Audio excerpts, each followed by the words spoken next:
ค่เพียงข้ามวันพอสว่างรุ่งสางก็ต้องจาก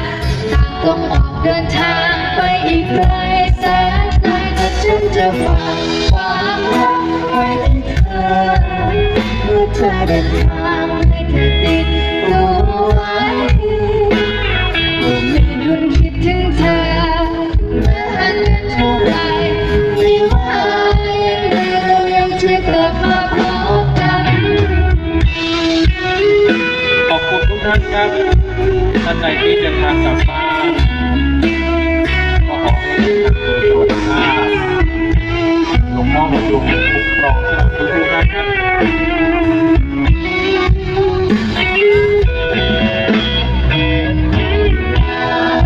บอกกันก่อนได้ไหมไม่ว่าไกลเท่าไรเรายังจะคิดถึงกันอยากมีคำลาจะไม่รักราไม่ว่ายังไงเรายังจะกลับมาพบกันขอเวลาจับมือกับฉันทุกครั้งใดไม่หวั่นพักมันให้เธอผ่อนคลายอยากมีคำลาไม่ต้องมีสัญญาไม่ว่า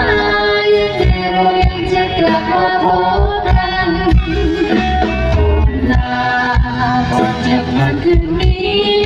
แค่ได้มีความสุขแค่นี้ก็มีแรงใจอยากมีคำลาสักวันจะกลับมาไม่ว่ายังไงเรายังจะกลับมาพบกันเราเป็นเพื่อนกันแล้วว่านานเท่าไรเรายังจะเป็นเพื่อนกันมีคำลาคนยกคืนอีกครั้งไม่ว่ายังไงเรายังจะกลับมาพบกัน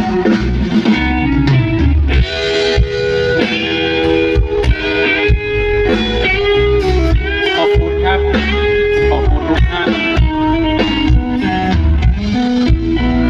ไปไหนแล้วนะไปไหนอ่ะ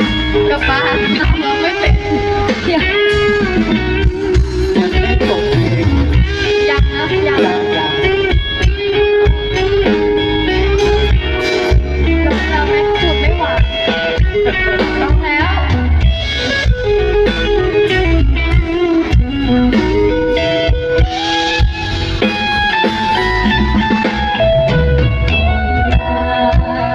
กันก่อนได้ไหมไม่ว่าได้เท่าไรจะคิดถึงกันแค่เพียงคำลาใจไม่รักราไม่ว่ายังไงเรายังจะกลับมาพบกันลาเราจะคุยกันแล้วทุกเรื่องได้ในหัวใจไม่เจอผ่อนคลายแค่เพียงคำลาต้องมีสัญญาไม่ว่ายังไงเรายังจะกลับมาพบกัน